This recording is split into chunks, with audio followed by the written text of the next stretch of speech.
आज के इस वीडियो में हम पढ़ने वाले हैं बीएसटीसी परीक्षा पैटर्न पर आधारित जो 20 मई को एग्ज़ाम होने वाला है बीएसटी एग्ज़ाम, उसके टॉप 100 एमसीक्यूज। तो अपन शुरू करते हैं। पहला प्रश्न है 7 + 8 × 2। तो इसका दोस्तों हल है, तो आपको बोर्ड मास रूल पता होगा। उसमें सबसे पहले डिवाइड होता है, फिर मल्टीप्लिकेशन यानी कि पहले भाग, फिर गुणा, फिर जोड़, फिर घटाओ। तो उसके हिसाब से 8 को 2 से गुणा करेंगे तो 16 + 7। तो इसका सही आंसर जो हो जाएगा दोस्तों हो जाएगा 23 यानी कि 23। Option B is the correct answer. अगला प्रश्न अपना श्रृंखला पूर्ण करें। तो एक श्रृंखला दे रखी है ACEG। तो इसका आगे वाला अंक कौन सा आएगा यानी कि अल्फ़ाबेट कौन सा आएगा। तो इसमें दोस्तों ए के बाद सी यानी कि एक एक छोड़ के आगे एक क्रम दे रखा है। तो डी के बाद में ई के बाद में एफ आते हैं, लेकिन जी के बाद एच आता है। तो एच ना आके एक अंक आगे बढ़ाना है, तो इसका आंसर हो जाएगा आई। अगला प्रश्न है अपना, यदि आज सोमवार है तो 10 दिन बाद कौन सा दिन होगा। तो आप 10 दिन जोड़ोगे तो वो दिन हो जाएगा दोस्तों गुरुवार। अगला प्रश्न 81 का वर्ग क्या होगा। तो आपको पता है दोस्तों 80 का जो वर्ग होता है वो 6400 यानी कि 6400 होता है। तो 6400 तो नहीं होगा, यानी कि 6400 से थोड़ा ज़्यादा होगा। तो इसमें आंसर में देखो 6400 दे रखा है, 6561, 6700, 64, 6889। तो इसका आंसर जो हो जाएगा वो बी हो जाएगा। अगला प्रश्न 55 + 25। तो ये तो बहुत सिंपल है दोस्तों, ये 40 हो जाएगा। अगला प्रश्न है 1000 ग्राम किसके बराबर होते हैं। जो ऑप्शन दे रखे हैं कि 1000 ग्राम किसके बराबर होता है। तो 1 किलो में आपको पता है कि 1000 ग्राम होता है। तो इसका जो सही आंसर हो जाएगा वो 1 किलो। अगला प्रश्न है 144 में 12 का भाग देना है, यानी कि ये तो सिंपल है, इसका आंसर हो जाएगा 12। अब अगला प्रश्न है कि कलम का संबंध लिखने से है, तो चाकू का संबंध किससे है। तो अपन कलम से लिखते हैं तो चाकू से क्या हो जाएगा, चाकू से अपना काटना, चाकू से कोई चीज़ काट सकते हैं। अगला प्रश्न एक सीरीज दे रखी है 3, 6, 12, 24। तो इसमें दोस्तों दे रखा है, देखो 3 को 2 से गुना करेंगे 6 को 2 से करेंगे तो 12, 12 को 2 से 24। अब 24 को 2 से गुना करेंगे तो कितना आ जाएगा 48। तो इसका सही आंसर हो जाएगा 48। C answer is correct answer. अगला प्रश्न है राम के पुत्र का राम के भाई से संबंध होगा, यानी कि राम है, एक पुत्र है और एक राम का भाई है। तो जो राम के भाई से उसके पुत्र का संबंध क्या होगा। तो वो राम का भाई है तो उसके पुत्र का उसका चाचा रहेगा। ऑप्शन बी सही है। अगला प्रश्न 49 यानी कि 49 का वर्गमूल क्या होए। तो 49 यानी कि 49 का जो वर्गमूल हो दोस्तों 7 हो जाएगा। अगला प्रश्न है 25% ऑफ 200 यानी कि 200 का 25%। ये निकालेंगे तो अपने देखो 2 बिंदी से 2 बिंदी कट जाएगी और 25 2 से गुणा करेंगे तो आंसर आ जाएगा 50। Option C right answer. अगला प्रश्न ये फिर से बोर्ड मास रूल वाला आ गया, जिसमें सबसे पहले क्या करते हैं, इसमें सबसे पहले अपन भाग देंगे, फिर गुणा करेंगे, फिर जोड़ेंगे, फिर घटाएंगे। तो अब देखो इसमें सबसे पहले भाग करना है, यानी कि 6 में 3 का भाग देंगे, यानी कि 5 गुणे 6 में 3 का भाग देंगे तो 2 हो जाएगा +8। फिर इसके बाद में 5 से 2 को गुणा करेंगे तो 10, फिर +8। तो फिर दिन को जोड़ेंगे तो कितना हो जाएगा 10 और 8 18। तो इस हिसाब से इनका आंसर 18 बी आंसर ऑप्शन सही हो जाएगा। अगला प्रश्न है अपना दक्षिण के विपरीत दिशा क्या होगी। तो आपको पता होगा कि दोस्तों पूर्व के विपरीत पूछेगा तो पश्चिम हो जाएगी, और पूर्व, पश्चिम, उत्तर, दक्षिण। तो दक्षिण के ऑपोजिट में यानी कि विपरीत दिशा क्या हो जाएगी? उत्तर दिशा। तो इसका जो सही आंसर हो जाएगा सी। अब अगला प्रश्न है, यदि राम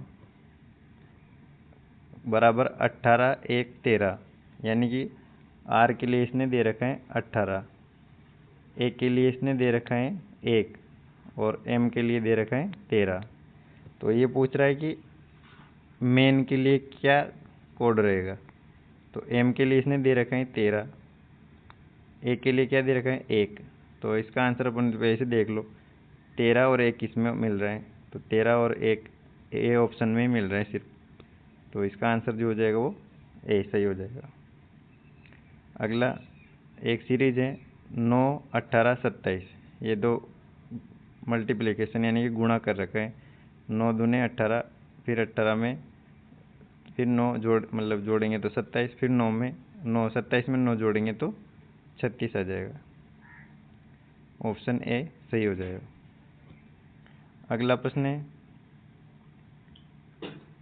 2, 4, 8, 16। तो इसके आगे वाला अंक कौन सा होगा? तो 2 को देखो 4, 2 से 2 को गुणा करो तो कितना आया? 4। फिर 4 को 2 से करेंगे तो 8, फिर 8 को 2 से करेंगे 16, फिर 16 को 2 से करेंगे तो 32, यानी कि ऑप्शन सी सही हो जाएगा। अगला प्रश्न, यदि केट बराबर DBU तो डॉग के लिए इनमें से कौन सा सही होगा? तो देखो, सी के बाद क्या आते हैं? डी, ए के बाद क्या आते हैं? बी, तो टी के बाद क्या आता है? यू। तो ऐसे ही डी के बाद क्या आएगा? ई, ओ के बाद क्या आएगा? पी, और जी के बाद में आएगा एच। ई पी एच कहाँ पे मिल रहा है? देखो, ई पी एच दोस्तों मिल रहा है ऑप्शन ए। ऑप्शन ए सही हो जाएगा। अगला प्रश्न है कि ये तो बहुत ईजी है, इसमें से कौन सी संख्या सम है? तो ये 28 सम संख्या हो जाएगी। अगला प्रश्न है कि CCE का पूर्ण रूप क्या है? तो CCE की इसने फुल फॉर्म पूछी है दोस्तों। तो इसकी फुल फॉर्म क्या होगी? कंटिन्यूअस एंड कॉम्प्रहेंसिव एवोल्यूशन, इसकी फुल फॉर्म हो जाएगी। तो ऑप्शन ए सही आंसर हो जाएगा। अगला प्रश्न, शिक्षा का माध्यम होना चाहिए। शिक्षा का माध्यम कैसा होना चाहिए? सरल होना चाहिए, कठिन, विदेशी या तकनीकी?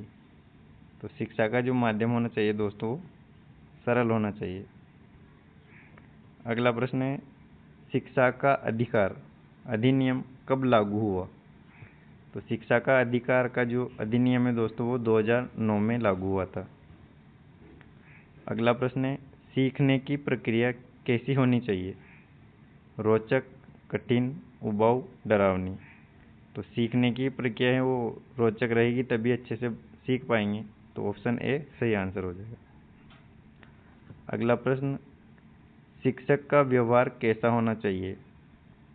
कठोर, पक्षपाती, सहयोगी, गुस्सैल? देखो, कठोर रहेगा तो उससे पढ़ाएंगे तो कुछ समझ में नहीं आएगा ज़्यादा कि ये तो स्ट्रिक्ट है। फिर पक्षपात करेंगे वो भी सही नहीं है, गुस्से वाले होंगे वो भी सही नहीं है। टीचर का जो स्वभाव है यानी कि शिक्षक का स्वभाव है वो सहयोगी वाला होना चाहिए। तो ऑप्शन सी सही आंसर हो जाएगा। बच्चों में रचनात्मकता बढ़ाने का तरीका क्या है?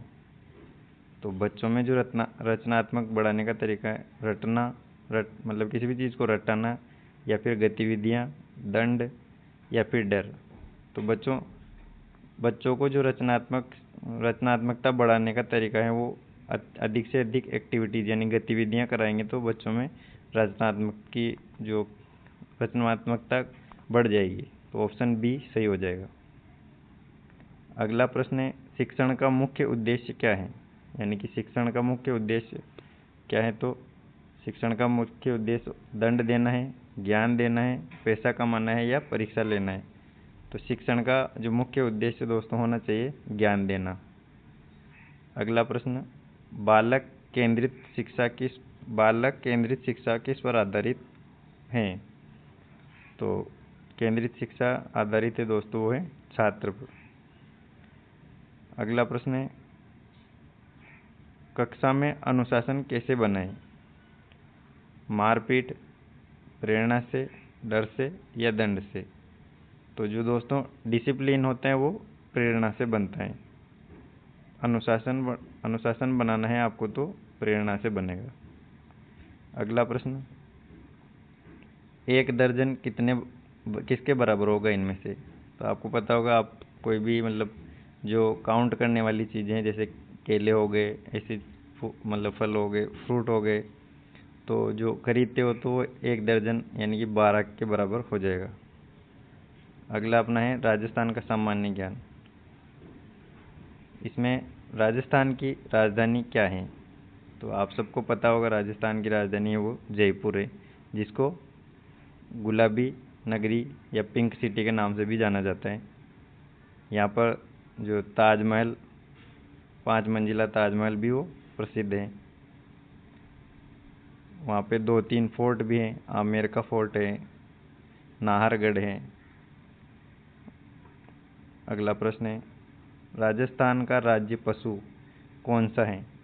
तो जो राजस्थान का राज्य पशु ऊँट, बाघ, चिंकारा, गाय।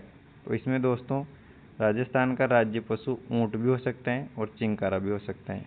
तो ये दोनों में कन्फ्यूजन है, तो इसको एक बार आप चेक कर लेना और कमेंट करना कि इसका जो सही आंसर है। ये आपके लिए एक होमवर्क है। अगला प्रश्न, थार मरुस्थल किस राज्य में है? जो आपको पता होगा दोस्तों, थार मरुस्थल है वो राजस्थान में स्थित है। अगला प्रश्न, हल्दी घाटी युद्ध किसके बीच हुआ? तो हल्दी घाटी का युद्ध अकबर और प्रताप, बाबर प्रताप, अकबर मानसिंह प्रताप या मानसिंह? तो इसका जो सही आंसर होगा दोस्तों, हल्दी घाटी का जो युद्ध हुआ दोस्तों, महाराणा प्रताप और अकबर के बीच में हुआ था। कभी कभी वो कंफ्यूज कर देता है दोस्तों कि यहाँ अकबर ने देकर अगर मानसिंह भी देगा ना तो वो भी सही आंसर होगा, क्योंकि जो लड़ने के लिए आया था अकबर की साइड से वो मानसिंह आया था। तो इसका जो कभी कभी सही आंसर पहले अगर ऑप्शन में अकबर प्रताप मिलेगा तो यही होगा, और अगर ये ऑप्शन डी भी दे रखा है देखो प्रताप और मानसिंह, तो इसको कंफ्यूज नहीं होना है। अगला प्रश्न, राजस्थान दिवस कब मनाया जाता है? तो दोस्तों राजस्थान दिवस को 30 मार्च को पहले मनाया जाता था। अब ये चैत्र शुक्ल प्रतिपदा को हमारे जो राजस्थान के सीएम हैं भजन लाल शर्मा जी, उन्होंने ये चैत्र शुक्ल प्रतिपदा को मनाने के लिए घोषणा की है। तो अब से मतलब चैत्र शुक्ल प्रतिपदा को राजस्थान दिवस का आयोजन या दिवस मनाया जाता है। अपना अगला प्रश्न है, तारागढ़ किला यानी कि तारागढ़ का दुर्ग किस जिले में है? जयपुर, उदयपुर, चित्तौड़गढ़ या अजमेर? तो इसका जो सही आंसर होगा दोस्तों वो हो जाएगा अजमेर। और अगर अजमेर ऑप्शन न रहे तो एक तारागढ़ का किला वो बूंदी में भी स्थित है। अगला प्रश्न है, पिंक सिटी किसे कहते हैं? यानी अभी बताया था आपको कि पिंक सिटी, गुलाबी नगरी, ये अपने जयपुर को कहा जाता है जो अपने राजस्थान की राजधानी है। अगला प्रश्न, राजस्थान का राज्य वृक्ष क्या है? राजस्थान का राज्य वृक्ष नीम, खेजड़ी, पीपल, बरगद। तो राजस्थान का राज्य वृक्ष है वो दोस्तों सही आंसर हो जाएगा अपना खेजड़ी। अगला प्रश्न, गोगा मेडी किस जिले में स्थित है? तो गोगा मेडी दोस्तों नौहर हनुमानगढ़ में स्थित है। अगला प्रश्न है, राजस्थान का राज्य पक्षी। तो राजस्थान का राज्य पक्षी ये गोडावण हो जाएगा दोस्तों। और अगर अपने भारत का राष्ट्रीय पक्षी पूछ लिया जाए तो हो जाएगा मोर। अगला प्रश्न, पंचायती राज की शुरुआत राजस्थान में कहाँ से शुरू हुई?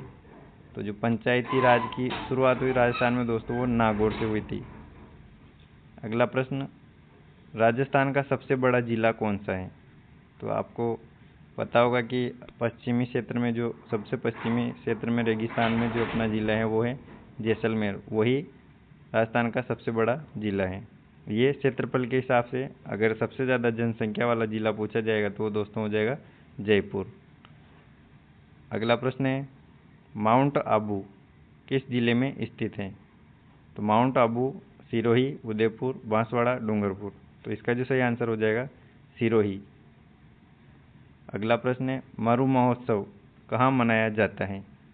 तो मरु महोत्सव दोस्तों जैसलमेर में मनाया जाता है। और अगर थार महोत्सव पूछा जाएगा तो वो इसका आंसर हो जाएगा दोस्तों बाड़मेर में। अगर जो भी और भी महोत्सव हैं वो बहुत सारे अलग अलग जगह मनाए जाते हैं। और अगला प्रश्न है राजस्थान का राज्य खेल। तो राजस्थान का जो राज्य खेल है वो दोस्तों इसमें ये बास्केटबॉल हो जाएगा। ये बी ऑप्शन गलत दे रखा है। अगला प्रश्न है विजय स्तंभ कहाँ स्थित है? तो विजय स्तंभ दोस्तों चित्तौड़गढ़ दुर्ग में स्थित है, जिसका निर्माण चित्रांगद मौर्य ने करवाया था। और विजय स्तंभ है वो कितने मंजिला है? अगर ये पूछा जाएगा तो वो 9 मंजिला है विजय स्तंभ। इसमें दोस्तों विजय स्तंभ का निर्माण करवाया था वो महाराणा कुंभा ने करवाया था।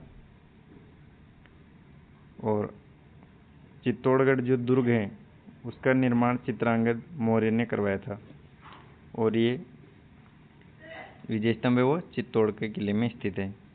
अगला प्रश्न राजस्थान का राज्य गीत। तो राजस्थान का राज्य गीत दोस्तों केसरिया बालम आवनी पधारो मारे देश। इसका ऑप्शन ए सही हो जाएगा। अब आएंगे क्वेश्चन शिक्षण अभिरुचि। एक अच्छे शिक्षक का गुण, मतलब एक अच्छे शिक्षक के क्या गुण होने चाहिए?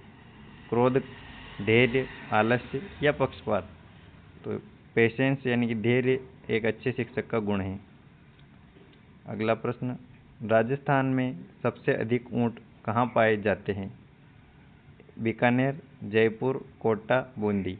तो इसका जो सही आंसर हो जाएगा दोस्तों बीकानेर।